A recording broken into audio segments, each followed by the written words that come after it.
ইসরায়েলের সাথে যারাই হাত মিলিয়েছে এবং যারাই তাকে বন্ধুরূপে গ্রহণ করেছে, এই শত্রুদেরকেও আমাদেরকে শত্রু হিসেবে চিহ্নিত করতে হবে।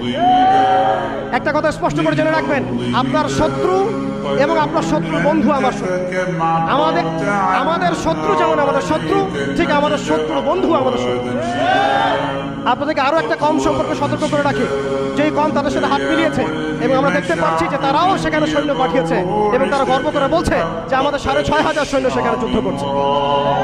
আমি এটা বলতে চাই নাই, কিন্তু আমি আপনাকে বলতে বাধ্য হলাম। দেখুন, আপনি অমুসলিম হন, আমার কোনো আপত্তি নাই, কিন্তু আপনি মাজলুমদের পক্ষ নেন, জালেমের পক্ষ নিয়ে।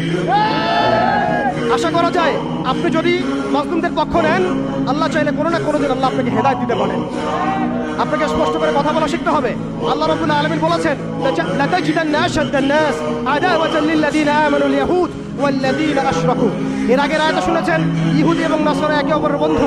এই আয়াতে সূরা মাইদার 82 নম্বর আয়াতে আল্লাহ পাক বলেছেন যে আরো একটা কওম আছে, যেই কওম